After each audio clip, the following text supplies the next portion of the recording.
കുട്ടികളെ നിങ്ങളെന്തേ കാണിക്കുന്നത്? ചേട്ടനാരാ? ഞങ്ങൾ ഇവിടെ വെറുതെ എൻജോയ് ചെയ്യാൻ വേണ്ടിട്ട് വന്നതാ. ആ ബെസ്റ്റ്, എൻജോയ് ചെയ്യാൻ പറ്റിയ സ്ഥലം. നിങ്ങൾ എവിടെ കയറിയിരിക്കുന്നത്? അവിടുത്തെ ഒന്ന് കാല് തെറ്റിയാൽ മതി, അപ്പ താഴെ കിടക്കും. പിള്ളേരെ നിങ്ങളുടെ അച്ഛനമ്മയുടെ ഒക്കെ അടുത്ത് പറഞ്ഞിട്ടാണോ വന്നത്?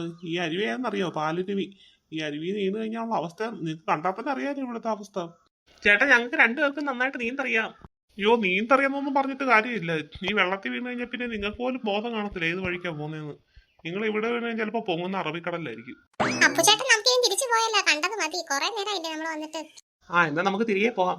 അയ്യോ, ഇനി എങ്ങനെ ഇറങ്ങുമെന്തോ. പിള്ളേരെ, നിങ്ങളെ ഞാൻ ഹെൽപ്പ് ചെയ്യാം ഇറങ്ങാൻ വേണ്ടിട്ട്. ആ പാറയുടെ സൈഡ് വഴി ഇറങ്ങിപ്പോരെ. അയ്യോ ചേട്ടാ, ഒന്ന് കയ്യെ പിടിച്ച് ഹെൽപ്പ് ചെയ്യൂ. ആ, മോള് ഇറങ്ങി വാ, സൈഡ് വഴി ഇറങ്ങിപ്പോരെ.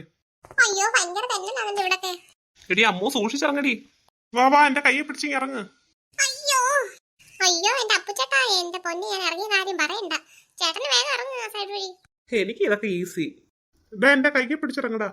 എന്തിന്? എനിക്ക് കഴിക്കാനൊന്നും പിടിക്കേണ്ട ആവശ്യമില്ല, ഞാൻ തന്നെ തയ്ക്കണം. ഒന്ന് മാറിക്ക രണ്ടുപേരും. ഇങ്ങോട്ട് ചാടിക്കോ ചേട്ടാ. അയ്യോ, അതേ കിടക്കുന്നു. പിള്ളേരെ, നിങ്ങൾ എവിടുന്നാ വരുന്നത്? നിങ്ങൾ രണ്ടുപേരും കൂട്ടുകാരാണോ? അല്ല, ഞങ്ങള് കൂട്ടുകാരല്ലേ. ഇത് എന്റെ അനിയത്തിയാ. വേറൊരു അനിയത്തിയും ഉണ്ട്, അവള് ട്യൂഷന് പോയേക്കുവാ. ആ തക്കം നോക്കി ഞങ്ങൾ ഇങ്ങോട്ട് വന്നതാ. അച്ഛനും അമ്മയോടൊന്നും പറഞ്ഞില്ല, പറഞ്ഞു കഴിഞ്ഞാൽ ഞങ്ങളെ വിടത്തില്ല. കുട്ടികളെ അച്ഛനും അമ്മയോടും പറയാതെ ഇങ്ങനെ പോവല്ലേ ഇങ്ങനെയൊക്കെ ഡേഞ്ചർ ആയിട്ടുള്ള സ്ഥലങ്ങളിലൊന്നും, കേട്ടോ. ഞാൻ ഈ കാട്ടിലെ മൂപ്പന്റെ മോനാ. മൂപ്പന്റെ മോന്, എന്നിട്ട് മോഡേൺ ലുക്കാണല്ലോ. കാലം മാറിയില്ലേ, നമ്മൾ ന്യൂ ജനറേഷൻ അല്ലേ. എന്നാ ശരി ചേട്ടാ, ഞങ്ങൾ പോട്ടെ എന്നാ വീട്ടില്. എന്റെ പേര് അപ്പു, ഇവരുടെ പേര് അമ്മു. ഇനി വരുമ്പോ കാണാം കേട്ടോ. ആ, എന്റെ പേര് ചിന്നൻ. ശരി ചേട്ടാ, ഓക്കെ, ബൈ, ടാറ്റ. എടി അമ്മു, എടി നമുക്കൊരു കാര്യം ചെയ്താലോ? നമുക്കേ ഇവിടുന്ന് കുറച്ച് തേയിലയുടെ ഇലയെ പറിച്ചോണ്ട് പോവാം. വീട്ടിൽ ചെന്നിട്ട് നമുക്കത് ഉണക്കി തേയിലപ്പൊടി ഉണ്ടാക്കാം. എങ്ങനെയുണ്ട് എന്റെ ഐഡിയ? എടി, ഇത് നാച്ചുറലായിട്ട് നമ്മൾ ഉണ്ടാക്കുവാണെങ്കിൽ നമുക്ക് പേടിക്കണ്ടല്ലോ. മറ്റേതാണെങ്കിൽ കീടനാശിനിയൊക്കെ അടിക്കുന്നില്ലേ അവര്. കീടനാശിനി എല്ലാം മായം ചേർക്കുന്നില്ലേ. അതുകൊണ്ടേ ഞാൻ കുറച്ചു നേരം പറിക്കാൻ പോവാ. ആ, എന്നാ നിനക്ക് പേടിയെങ്കിൽ നീ അവിടെ നിന്നോ, ഞാൻ കുറച്ച് പറിക്കട്ടെ. സൂപ്പർ അല്ലേ എന്തായാലും. അയ്യോ, എന്റെ കൈ ഏതാണ്ട് കൊണ്ടടി. ഒന്ന് നോക്കിക്കേടി എന്റെ കയ്യില്.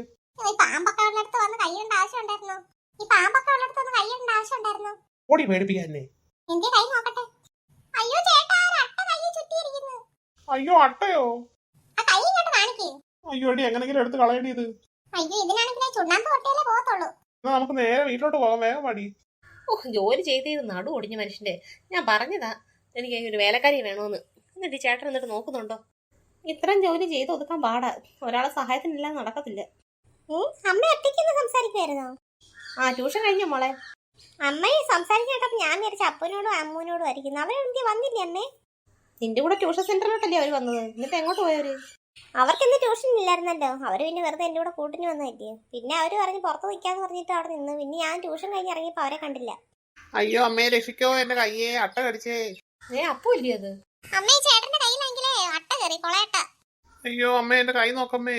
അയ്യോ, അട്ടയോ? ഇതെങ്ങനെയാണ് നിന്റെ കൈ കയറിയത്? അമ്മ, ഞങ്ങൾ ഈ ട്യൂഷൻ സെന്ററിൽ നീലഗിരി കുന്നിൽ പോയി. എന്നിട്ടാണ് ഈ ചേട്ടനാണെങ്കിൽ അവിടെ നിന്നാണെങ്കിൽ തേയിലയുടെ ഇല പറിച്ചതാ. അപ്പൊ അതിന്റെ ഇടയ്ക്കൊന്നും കണ്ട് കൈ കയറിയതാ. നിങ്ങളോട് ആര് പറഞ്ഞു നീലഗിരി കുന്നിലൊക്കെ പോവാന്? എന്നോട് ചോദിച്ചിട്ടാണ് നിങ്ങൾ പോയത്? അമ്മ, അതൊക്കെ പിന്നെ പറയാം. എങ്ങനെയെങ്കിലും ഈ അട്ട എടുത്ത് കളാ. അമ്മ, ഇത് ചുണ്ണാമ്പ് തേച്ചാ മാറും അമ്മേ. ചുണ്ണാമ്പിന് ഞാൻ അവിടെ പോവാനാ? ചുണ്ണാമ്പ് ഞങ്ങൾ കടയിൽ നിന്ന് വാങ്ങിച്ചിട്ട് വന്നിട്ടുണ്ട്. അമ്മ ഒന്ന് വെട്ടി കൊടുക്ക്. എനിക്കറിയത്തില്ല, അതുകൊണ്ട് അമ്മയുടെ കൊണ്ട് തരാന്ന് വെച്ച്. ചുണ്ണാമ്പിങ്ങ് ഉണ്ടോ? ഞാൻ തരട്ടി കൊടുക്കാം. ആ, അതെ, അട്ട താഴെ വീണ്. എടി, പെട്ടെന്നൊരു സിഗപ്പിലാമ്പ് എടുത്തോണ്ട് പാടി, അതിനെ കൊല്ല്. ആ, തീ വെച്ചിട്ടുണ്ട് അതിന്റെ ദേഹത്ത്. ദേ, പിള്ളേരെ എന്നോട് ചോദിക്കാൻ പറഞ്ഞത് ഒരിടത്ത് ഇനി പോയേക്കത് കേട്ടോ. എടി, അട്ടയെ കൊന്നു കളഞ്ഞോടി. എന്റെ ഈ പിള്ളേരുടെ കാര്യം. ചേട്ടാ, എനിക്കൊരു കാര്യം പറയാനുണ്ട്. ദേ, ഞാൻ കുറെ നാളോട്ട് പറയുന്നൊരു കാര്യമാണ്. ഇവിടെ എനിക്ക് ജോലി ചെയ്യാൻ വേണ്ടി, ജോലി ചെയ്യാൻ സഹായിക്കാൻ വേണ്ടിയിട്ട് എനിക്കൊരാൾ വേണം കേട്ടോ. ഒരു വേലക്കാരി എന്തായാലും അത്യാവശ്യത്തിന് വേണം, എനിക്കൊരു ഹെൽപ്പറെ. എനിക്ക് വൈകിട്ട് ഒറ്റയ്ക്കെല്ലാം കൂടി ചെയ്യാൻ വേണ്ടിയിട്ട്. ഞാൻ എത്ര ദിവസം കൊണ്ട് പറയുവാ. സഹായത്തിന് ജാനി ചേച്ചിയെ വിളിക്കാന്ന് ഞാൻ പറഞ്ഞില്ലായിരുന്നു? ആ, ജാനി ചേച്ചി വിളിച്ചു പറയാം നാളെ തന്നെ വരാന്. ഞാൻ അവരിങ്ങോട്ട് പറഞ്ഞു വിട്ടേക്കാം. ടിവി കണ്ട് ഉറക്കം വരുന്നേ. ഞാൻ ഇനി ഇവിടെ തന്നെ കിടന്ന് ഉറങ്ങാൻ പോവാ. സോഫയിൽ തന്നെ. എനിക്ക് ഇനി അകത്തോട്ടൊന്നും പോകാൻ പോലും വയ്യ. എടി അമ്മു, നീ കിടക്കാൻ വരുന്നില്ലേ? ഓ, കുറച്ചേരം ഇവിടെ കിടക്കട്ടെ. ഇവിടെ കിടന്നൊന്ന് മയങ്ങിയിട്ട് അങ്ങോട്ട് വരാം. എടി, നിന്റെ സ്വർണ്ണമാല എത്തിയടി. അയ്യോ, എന്റെ മാല കാണുന്നില്ല. എടി, എന്റെ നായ എങ്ങാണ്ട് പോയടി. ഞങ്ങളാണെങ്കിലേ വെള്ളച്ചാട്ടത്തിലടക്കം കളിക്കാൻ പോയിരുന്നു. അവിടെ എങ്ങാനും പോയതായിരിക്കും സ്വർണ്ണമാല. നീ അമ്മയോട് പറയട്ടേടി, ദൈവത്തെ, അമ്മ എന്നെ കൊല്ലും. അയ്യോ, നീ കൊള്ളാനോടി ഈ മാല കൊണ്ട് കളഞ്ഞിട്ട്. ഈ അമ്മ അറിഞ്ഞ കൊല്ലും. ഞാൻ പറയുന്നില്ല അമ്മയോട്. നാളെ ഞാൻ വെള്ളച്ചാട്ടത്തിനടുത്തൊക്കെ ഒന്ന് പോയി നോക്കട്ടെ, അവിടെ നിന്നെങ്കിലും കിട്ടുമായിരിക്കും. ഹലോ, ഇവിടെ ആരും ഇല്ലേ?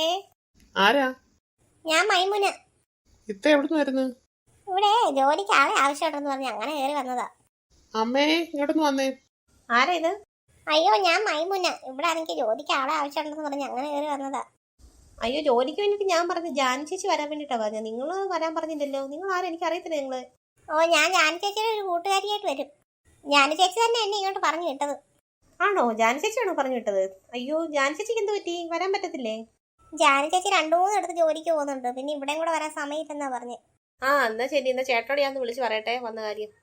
ഹലോ ചേട്ടാ, ഇന്ന് ജാനു ചേച്ചിക്ക് പകരം വന്നതേ മൈമുന എന്ന് പറയുന്ന ഒരാളാണ്. ജാനു ചേച്ചിയുടെ കൂട്ടുകാരിയാണെന്നാ പറഞ്ഞത്. അവരെ ഇവിടെ സഹായത്തിന് നിർത്തണമെന്ന് അവർ പറയുന്നത്. ഇവിടെ അവർ നിർത്തിക്കോട്ടെ. ആ ആ, ശരി ശരി, ഓക്കെ. ആ, ചേട്ടൻ പറഞ്ഞ് ഇന്ന് തൊട്ട് ഇവിടെ നിന്നോളാന്. ഓ, എന്റെ സാധനമൊക്കെ വെളിയിരിക്കുന്നു, നീ എടുത്തോണ്ടോ മോനെ. അമ്മേ ഇവര് ജോലി ചെയ്യാൻ വന്നിട്ട് എന്നെ കൊണ്ട് ജോലി ചെയ്യിപ്പിക്കുന്നത്? ശരി മോനെ, ആ ബാഗ് ഇങ്ങ് എടുത്തോണ്ട് പോരെ. കുറച്ച് ദൂരെന്നാ വന്നത്. ഓ, എനിക്ക് ഒരു ഗ്ലാസ് ചായ കിട്ടിയേ കൊള്ളായിരുന്നു. വാ, കിച്ചൺ ഞാൻ കാണിച്ചു തരാം. മൈമുന് ചായ ഇട്, എന്നിട്ട് നമുക്ക് എല്ലാം കൂടെ കുടിക്കാം. അയ്യോ, ഞാനിപ്പോ ചായ ഇടാനോ? എനിക്ക് വയ്യ, ഇത്ര ദൂരെ യാത്ര ചെയ്ത് വന്നല്ലേ, എനിക്ക് വയ്യ ഇപ്പൊ ചായ ഇടാന്. ആ വാ, ഇന്നത്തേക്ക് ഞാൻ ജോലി ചെയ്യാം. പിന്നെ എന്റെ കൂടെ എല്ലാം കണ്ടു പഠിച്ചോളാം കേട്ടോ. ജോലിയൊക്കെ എനിക്ക് ചെയ്യാൻ അറിയാം, ഇപ്പൊ പിന്നെ ക്ഷീണമായിട്ടാന്നേ ഉള്ളൂ. പിന്നെ ചിലതൊക്കെ ഉണ്ടാക്കാനൊക്കെ അറിയത്തില്ല, അതൊക്കെ ആന്റിന്ന് പഠിപ്പിച്ചെന്നെ കൊള്ളാം. ആന്റിയോ? ആന്റിന്നൊന്നും വിളിക്കണ്ട, എന്റെ ചേച്ചിന്ന് വിളിച്ചാൽ മതി. ആ ശരി ചേച്ചി. എന്നാ വാ, നമുക്ക് അടുക്കളയിലോട്ട് പോവാം.